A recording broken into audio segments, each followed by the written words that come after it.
The following is a production of the Department of Broadcasting and Journalism at Western Illinois University.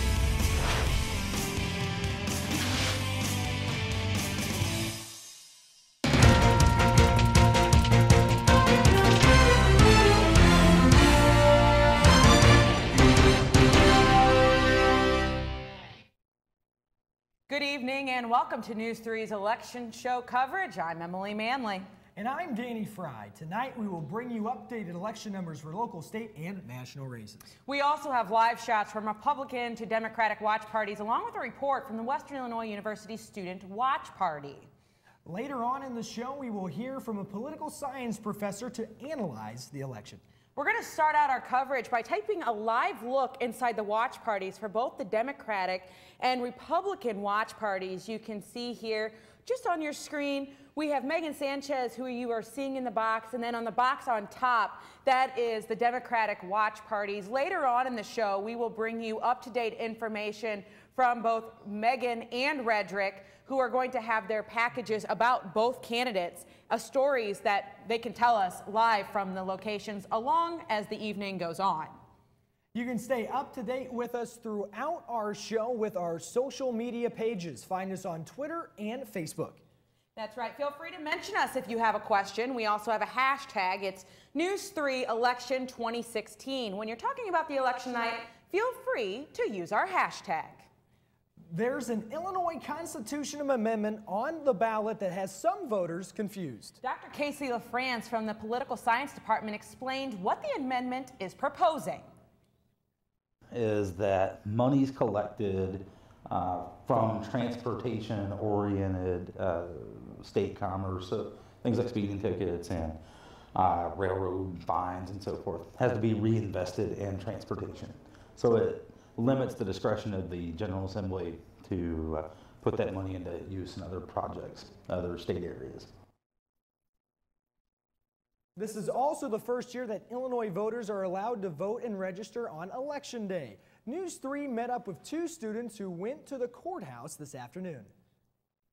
Honestly, I moved here to go to school at Western, and this is my first semester here, and I had no idea how exactly to do it. I'm registered in Rock Island County, and normally I go out to vote there, but apparently they had some sort of meeting in one of the union halls to encourage students to register to vote, but I didn't get like an email or anything, so I had to ask a classmate. This is my first time voting, so this is a first time experience for me, so this is all news.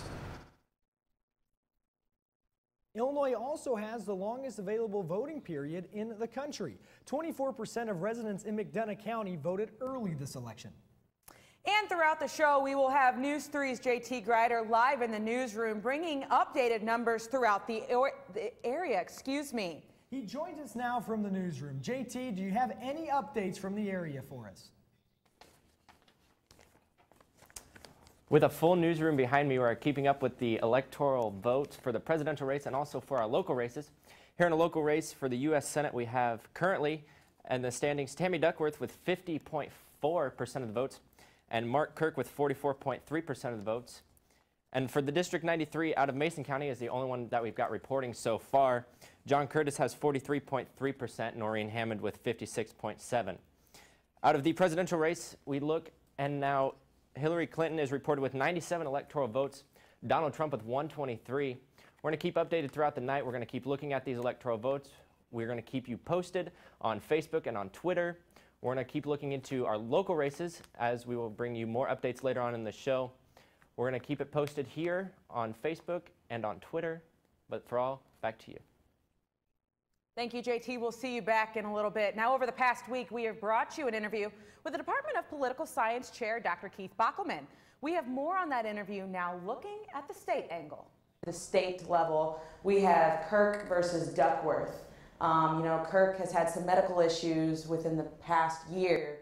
Do you think that is affecting his campaign?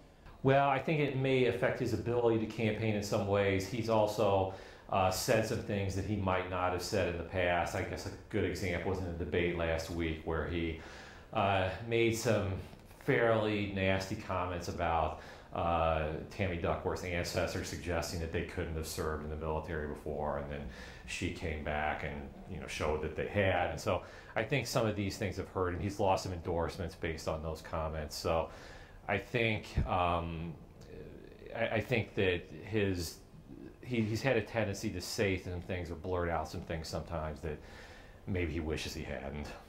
Now, let's move on to the comptroller. It's kind of, you don't hear too much about that. It's kind of pushed under the rug. Why is that? Well, I think a lot of people don't know what the comptroller does, and so it's not a high-profile office. It's an important office. I mean, it's essentially the state's bill payer. But I think because it's in the presidential election year, Judy Bart-Topinka, who was the sitting comptroller who was elected in 2014, died, and so Leslie Munger was appointed, but only for 2 years of the term, essentially. So we have an off-year election. I think in many ways it's become kind of a surrogacy battle between the governor and the Speaker of the House, the governor supporting the current comptroller, Leslie Munger, and the Speaker of the House supporting her challenger, Leslie Mendoza. And so I think that politically it's been seen as that, but again, a lot of people don't know what the comptroller does.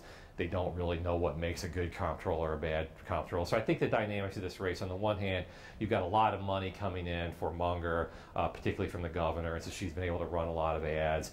And so how much will that build up her vote? By contrast, I think Mendoza will build up a huge margin in Chicago probably, and the question will be, will Munger be able to counter that downstate and in the suburbs? So we are also in the state that has not passed a real budget now in over a year. What do you think that has effect on voters? Well, I think, for many state employees, they're very frustrated by this. I think it plays out a little bit regionally again in places where there are a lot of state employees, like this district where you have a lot of people working in Western and some in the prisons. Also, people are very concerned about it. I think it does become a salient issue. In other places like the Chicago suburbs where they don't see it as much, where there are fewer state facilities, and where the road money has gone out for the summer to pay for that, I think they're probably less cognizant of it and less aware of it. I think that the governor has clearly been criticized for not having a budget during his first 2 years in office, and so I think it's become an issue, but it's become an issue that plays out differently in different regions of the state. Because Illinois back in 2008 had President Obama that, from Illinois, played a big role in Illinois, do you think that the state will have the same voter turnout as 2008, or do you think it will be less because we're not technically voting for someone from the state? Yeah, that's a good question. I suspect it might be a little bit less. In 2008, there was a lot of turnout for Obama and a lot of talk about hope and change, and I think that did generate a lot of enthusiasm. Again, in this election, there's not much enthusiasm for either candidate. There's more fear. The other thing, and this played out in 2008, of course, as well, but there's not much doubt about who's going to win Illinois. And so I think to some degree that depresses turnout. People already feel like Hillary Clinton's way ahead in the polls in Illinois, and so they may feel like either if they're voting for or against her, it may not be worth voting as much. So I think statewide, I don't think you'll see the same turnout levels as you did in 2008, probably.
The resignation of Representative Aaron Schock.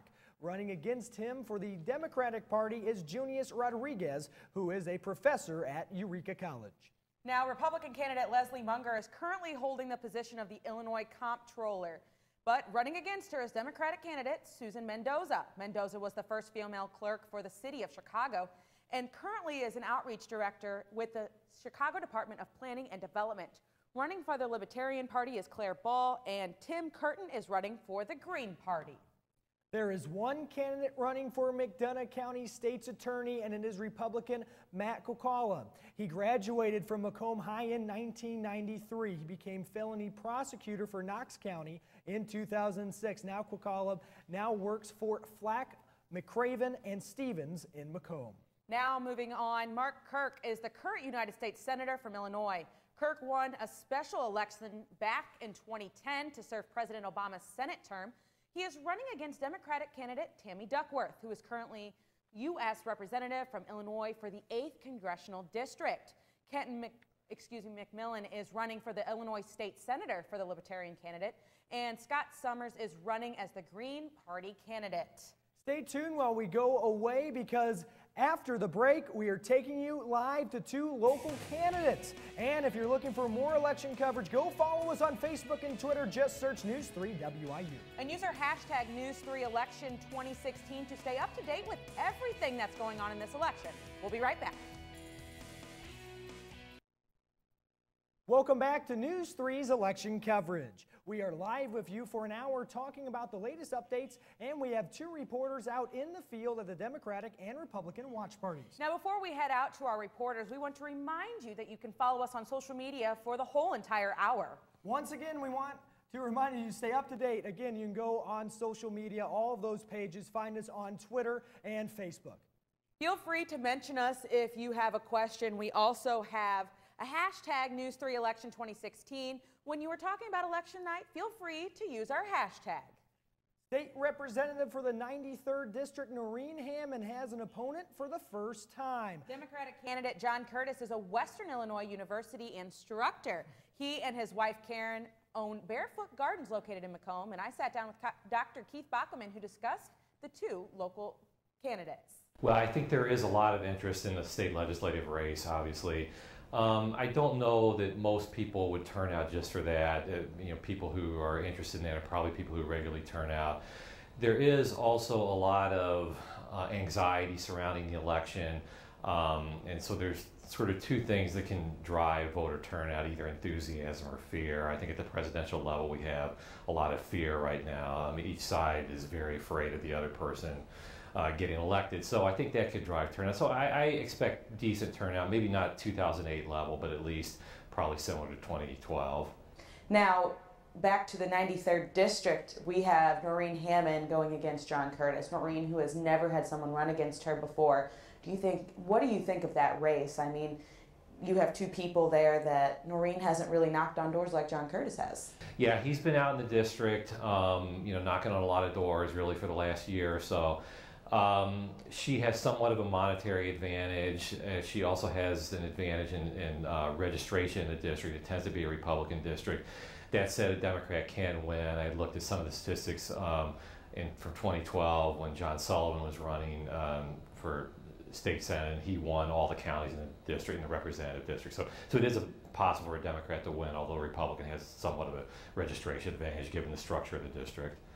And John Curtis says that he has gone on 10,000 doors that he has knocked on. Do you think that Noreen Hammond is nervous that she has not taken the same kind of way with it all? Well, I do think, she has not had a challenger before, so I think she is probably nervous from that perspective of having to fend off a challenge, and a fairly strong challenge, that's working the district and so forth. I guess since I've lived here, this is probably the first time I've seen a challenger be this out in the district and so forth. So come election day, who in your mind do you think is going to pull forward, especially with this? You told me the other day this is a Republican area. Well, I really hesitate to make election predictions because I've been wrong so many times. I think we may see a fairly close race, but I don't know for sure who's going to win it. So let's now move to the 1% sales tax. What do you think about that in McDonough County? Because it's a sales tax, it's not a property tax, and it's for McDonough County schools. Right. Well, I think that, this is one that I think is probably facing some headwinds. The 1% is quite a bit. Some of the previous sales tax referenda have been a fraction of that, and so it's a big ask. You have presidential election year turnout, which probably means a lot of people who may not vote in off-year elections or local elections, WIU students, for example, or other people who may not have children in the public schools, may also be voting. So I, again, don't want to make a prediction, but I think that this one is facing some headwinds, probably, some challenges that maybe some other tax referenda that have passed in the past, it may be a little bit more difficult for this one. In addition to the ballot in McDonough County this year is a proposal for a 1% sales tax increase. The increase would go to local school renovations. Superintendent Patrick Toomey says 39 other counties in the state have voted to pass similar proposals. But tax increases are a hard sell in any community. The question is, was there enough done to get the motion passed today? Only 5 days left until Election Day. McDonough County residents will have the opportunity to vote for or against a local tax hike on the ballot. The McDonough County proposal of the school facility occupation tax is asking residents to pay 1 cent sales tax per dollar spent. For the sales tax to go into effect, it has to be passed. If the sales tax passed, it will be used to fund school facilities in McDonough. We apologize for the technical difficulties. And the 93rd District consists of 8 counties. We will go back to Danny's pack here in a second. We are currently working out some technical difficulties. Now, the 93rd District consists of those 8 counties, which those counties are Brown, Cass, Fulton, Knox, Mason, Schuyler, Warren, and McDonough. This is the first time the district has had to vote on a new representative since 2008, when the late Richard Myers ran against Earl Dott. Myers held the position for 15 years before he died in office. Representative Noreen Hammond was appointed the 93rd District back in December 2010. In the 2012 election, she had no opponent. Hammond attended Western Illinois University and serves on the Consumer Protection and Higher Education Committees. Now, we have 2 of our News 3 team reporters live at the headquarters of Noreen Hammond and John Curtis, candidates for the 93rd District. We're going to start by heading over to Megan Sanchez, who is out front of the Hammond's headquarters right now. Hi, Emily and Danny, and good evening. I'm here at the McDonough County Republicans headquarters, where State Representative Noreen Hammond is holding her watch party. She represents the 93rd District in the Illinois House of Representatives, and she's been doing that since 2010, when she took the place of Rich Myers, who passed away from cancer. Before taking his place, though, she was his legislative aide for 13 years. I sat down with her earlier this week to talk about her candidacy now that she's facing an opponent for the first time.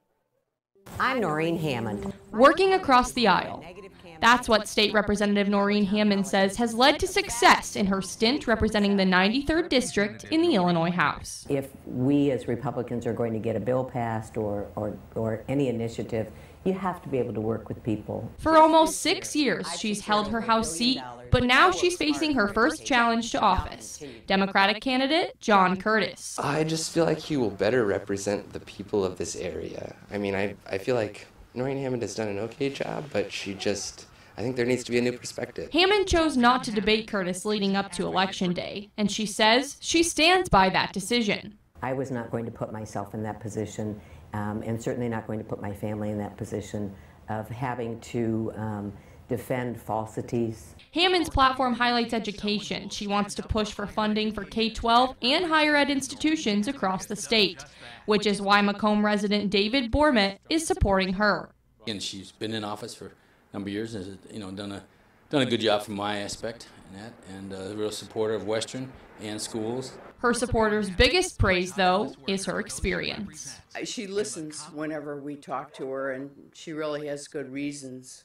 I feel that she's more experienced and will help us.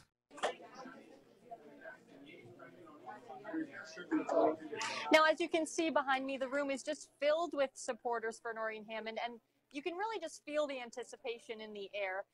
No precincts are reporting at this time, so it's hard to tell where this race will go. For now, I'm going to pass it to my co-reporter, Redrick Terry, who's standing by at the Democratic Watch Party. Here in the square, though, for News 3, I'm Megan Sanchez. Redrick, how long are you? Thank you very much, Megan, and we will hear from you in a little bit later. We are live right now at the John Curtis campaign headquarters at 233 East Carroll. If you take a look right next to me here, we've got a great crowd in attendance. We're waiting for the results right now. Just heard a little bit of results. The crowd began to cheer, and of course, the biggest cheer was when John Curtis himself stepped into the building about 10 to 15 minutes ago. So John Curtis is in attendance tonight. Well, it has been 22 years since a Democratic nominee has held office for the 93rd district in the House and the state representative position, but one Macomb man is trying to change that tonight. I was able to sit down with the Democratic nominee as he talked to us about education and how strong it is to this region, about his reasons behind running and what he faces ahead. The Democratic nomination in Illinois' 93rd district has some new blood. Macomb resident and WIU instructor John Curtis will look to become the first Democratic state rep in this district since 1994. And for Curtis, it's all about giving this district a choice. I'm looking at Illinois. We've got the worst state government in the country, and looking at the fact that 60% of the state and House races aren't going to have an opponent. And I just couldn't sit back last fall and let Representative Hammond go without any kind of challenge whatsoever. It just could not happen. As an educator, Curtis says he knows the importance of education and the issues that they are currently facing within the state.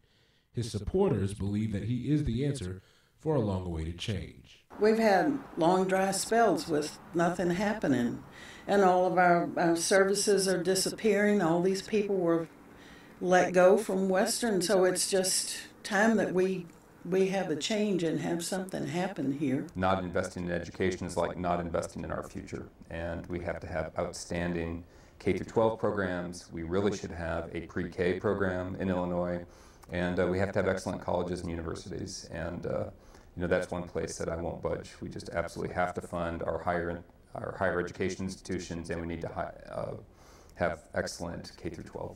Besides common things like education, Curtis is aware that this district of 8 counties and over 105,000 residents all have their own separate issues as well. One of the reasons that I've been going door to door and spending so much time in these other places is so that I can learn about them and learn what their issues are. And the truth is that there are a lot of similarities, but there's some pretty important differences too. This election is about making sure that your voice and your concerns.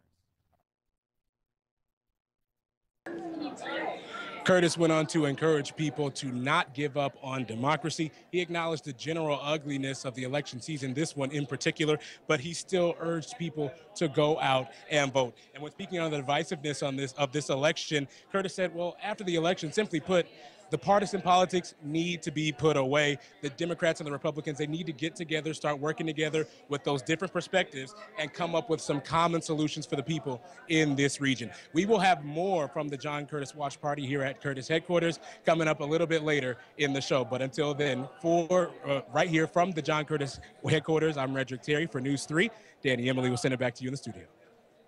Thank you, Redrick. And now we do have breaking news and update from the U.S. Senate election in the state of Illinois, and it does go to the Democrat Tammy Duckworth at 65.15%. Mark Kirk, the incumbent, 29.98%. And they were worried about that because earlier this year, Mark Kirk had a stroke, and he showed up today at the polling place in a wheelchair. So they're not surprised at that win. Tammy Duckworth, though, did pull out that win, and she is the United States Senator for Illinois. Now, coming up next on our News 3 election show, we bring an analyst in who will talk about the numbers. Stay tuned. We will be right back.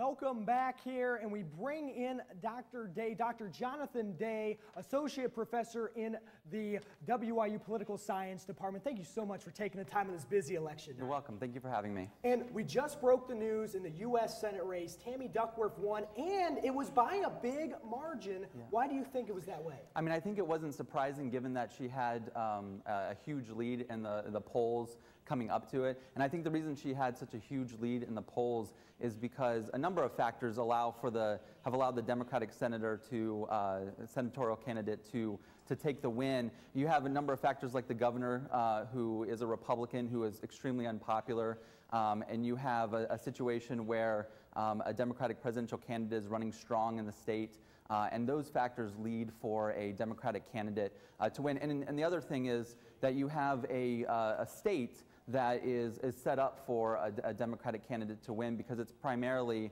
a Democratic stronghold. Now, there was a gaffe. Obviously, you had the stroke, unfortunately, for Mark Kirk, and then also he had the gaffe in the recent debate at the University of Illinois at Springfield. Those two things kind of went against him as well? Yeah, I think, though, that we kind of overestimate how much of an effect that would have. Generally, when you're voting for a Republican, you overlook the gaffes. If you're voting for the Democrat, you just point to that as a reason why you're voting for the Democrat. But generally, those wouldn't have a huge effect on the polls. So we might be able to contribute a very small percentage of the results to that, but you can't contribute a large win like this to a couple of gaffes and stuff. Yeah. And a very heated local election that's going on right now, the 93rd district for representative with Noreen Hammond and John Curtis. Kind of, what do you think they've done well to this point, and what are you anticipating when some more of those results come in? I mean, I think John Curtis has done a great job of being a challenger and coming in at the right moment to try to turn the district into a Democratic state district. The problem, though, is he's fighting an uphill battle, right? You have a district that's been drawn in such a way that it primarily has a Republican registration, and so he was always the underdog. I think that this was the best shot for him, given that the situation with the budget at Western Illinois University, which probably made a lot of people think about voting for John Curtis in this election. But again, he's going to be the underdog until the end of the election. So. And we'll bring it up for the first time on this show, the presidential election. Now, you actually teach a class that's kind of tailored to presidential elections. What do you go over? What goes into that type of class? In that class, we talk about all about the presidency. So the history of the presidency. We talk about the presidential powers, and we also deal a lot about presidential elections. That was my primary research at University of Iowa was on presidential campaigning and presidential elections. So we do a lot of that in that class. Now, states, what do people need to watch for? A certain state tips somebody's way. What does that mean? Can you go into that? Yes, so I think there are 3 states that we really need to look out for as the night progresses, and those 3 states are Ohio, Virginia, and Florida. I think that Florida is sort of a must-win for Donald Trump. Same with Ohio, and if he's able to also pull off Virginia, then it looks like it'll be his night. But if he doesn't win Florida, the game is over. Hillary Clinton wins the election. And if he doesn't pull out Virginia, but yet wins Ohio and Florida, he has to then make up those electoral votes with New Hampshire or some other states. Dr. Day, thank you so much for your time and your insight. You're welcome. Thank you so much. All right, thank you. Coming up next on News 3's election coverage, we go nationals. We have the updates and numbers and hear from Western students. Stay tuned to News 3. And welcome back. As you just saw, we want to remind you can stay up to date with us throughout our show with our social media pages. Find us on Twitter and Facebook. Feel free to mention us also if you have a question. We have a hashtag News3 Election 2016. When you are talking about election night, please use our hashtag. Now, I know after months and months of listening to ads, debates, you name it, and we all use that fact checking, the numbers tonight will tell us who stands next for the United States president. News 3 met up with another professor in the political science department who explains how citizens will be happy once this election is over with. Well, for a couple of reasons. So first, we have the possibility of our first female president. This is the first time in history we've had a viable candidate for that office. On the other hand, this is an opportunity for someone who's a political outsider to become president, and that's really unprecedented as well. So lots of historics on each side. Add to that Donald Trump would be the oldest president ever elected. Ronald Reagan was 69 and 344 days when he was elected, so not by much. But it's going to be interesting. It's caused a lot of fervor. I'm not sure that every partisan is happy or pleased with the two options from the two major parties, but it's certainly given us a lot to talk about, and I think we'll all be glad that when we're done talking about it. Now, throughout this election, results have changed the battlegrounds. Recent elections have always showed that the Midwest was the battleground, but this time it's more of the eastern states, such as Florida, North Carolina, and even Ohio. Department Chair Dr. Keith Bockelman explained to me why the battleground has shifted. So now, since we talked about Hillary and Trump, this election is so off the charts, it's not even funny. Why do you think that this election is so different from years past? Well, I think you've got very unpopular candidates. In fact, you've got the two least popular candidates, or the two most unpopular candidates who've ever run for president. If Trump were not in the race, Hillary Clinton would be the most unpopular. And so I think there's not a lot of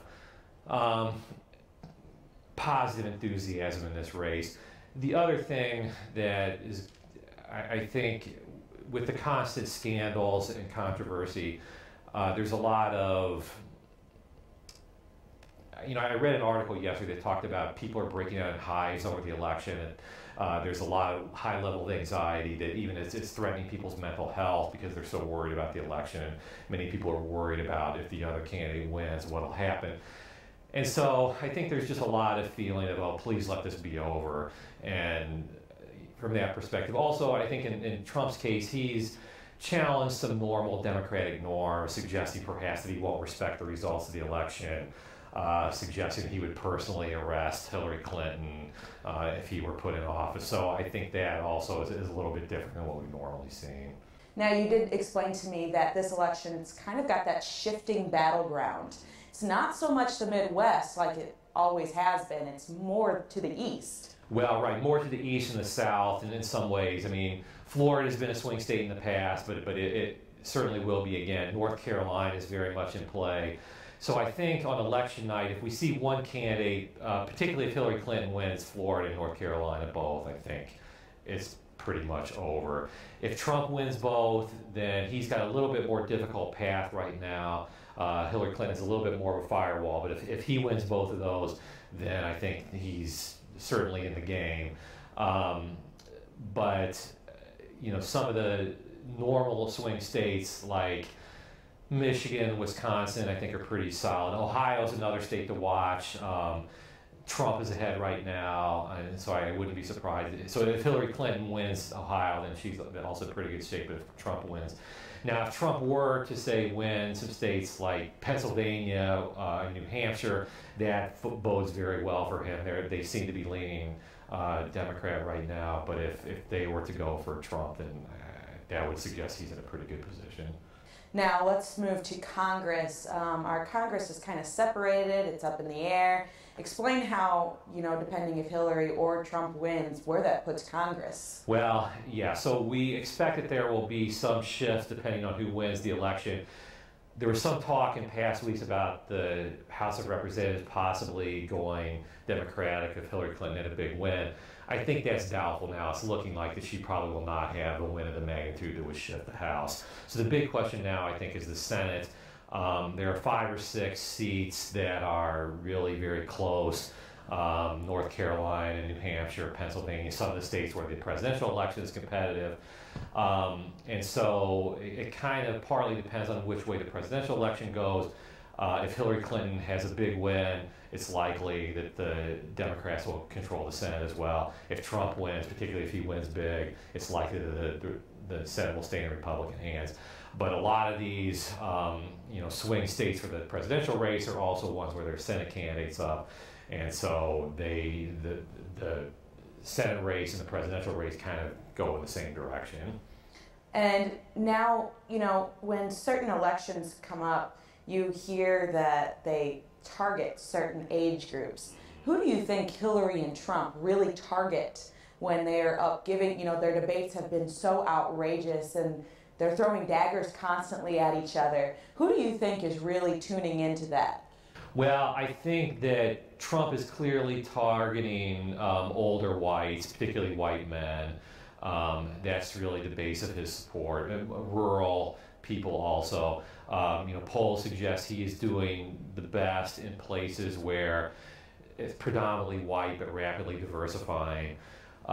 Hillary Clinton is targeting women, clearly, but also minorities, trying to get younger people. I think younger people in a lot of ways are up for grabs in this election.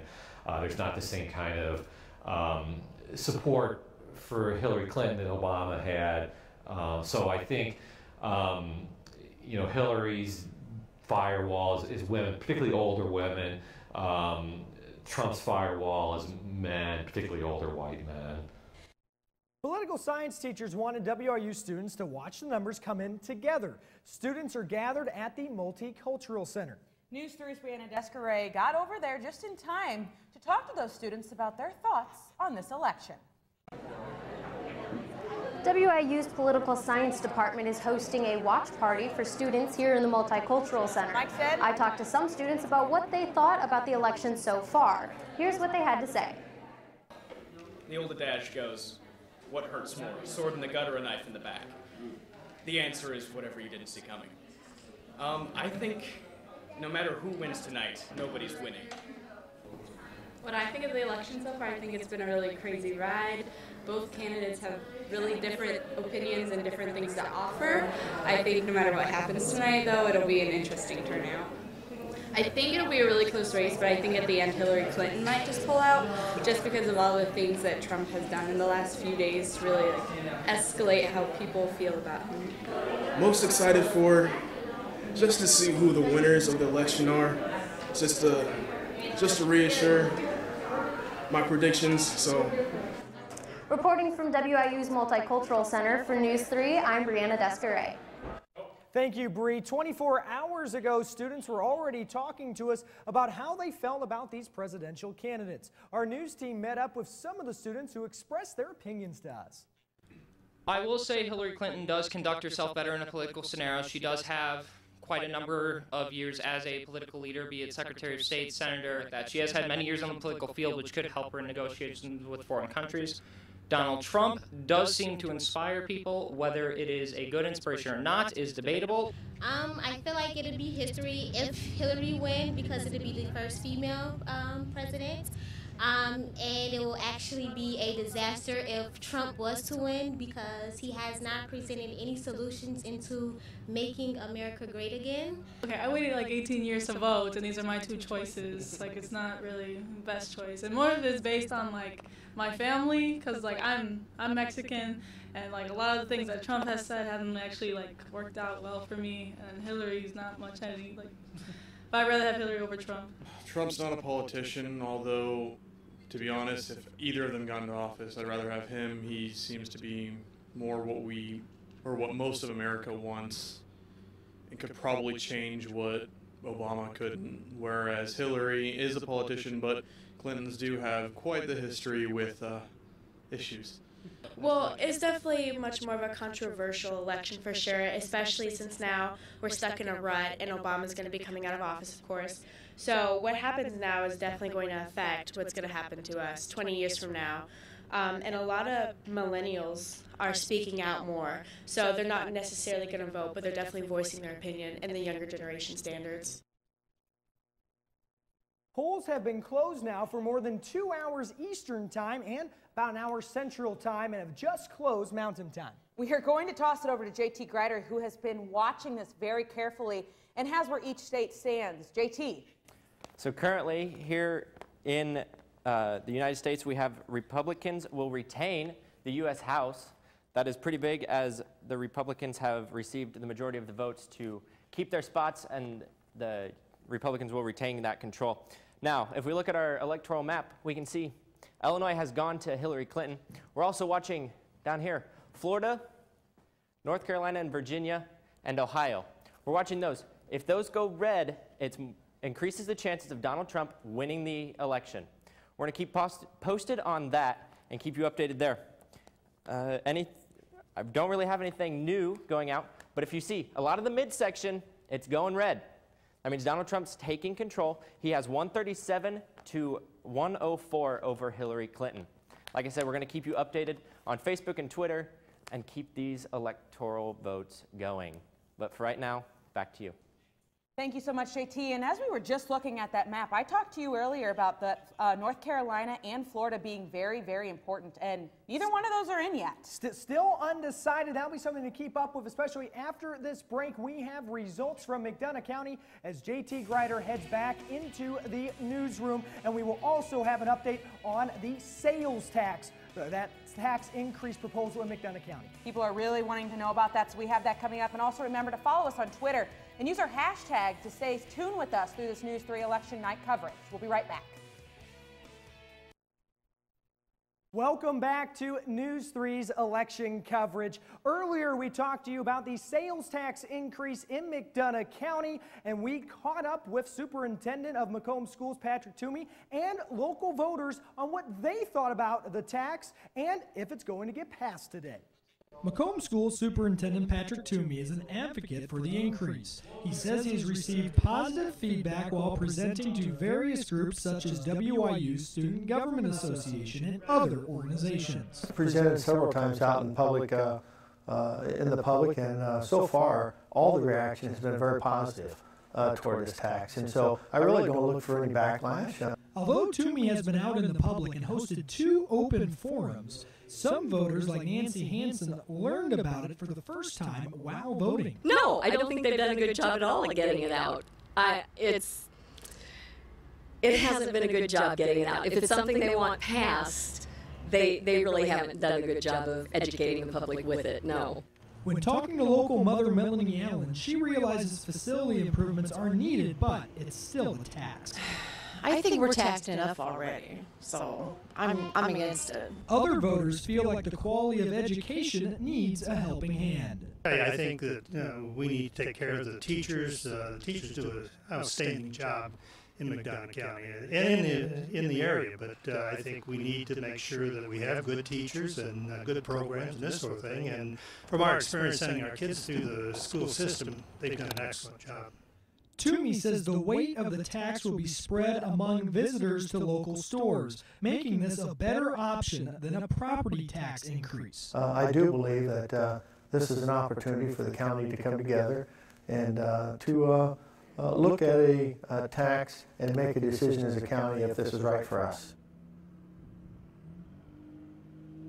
An update with 80.6% of the precincts in from McDonough County. It is right now 58.17% yes to the 1% sale tax increase, 41.83% no, as we will send it back to Emily Manley at the desk. Thank you so much, Danny. Now we are going to throw it out to our 2 reporters who are out at the watch party. We are first going to throw it to Megan, who is out at the Republican watch party, and that is Noreen Hammond. Megan, what do you see out there?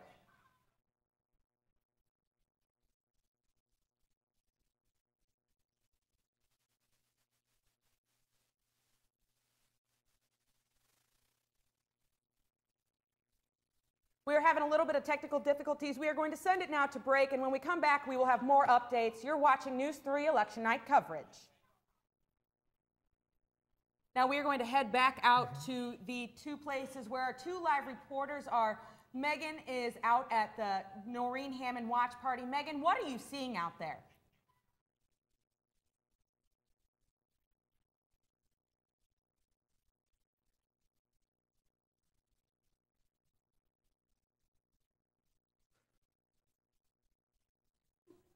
Brown County are 65% for Noreen Hammond, and so that's what the cheer is about.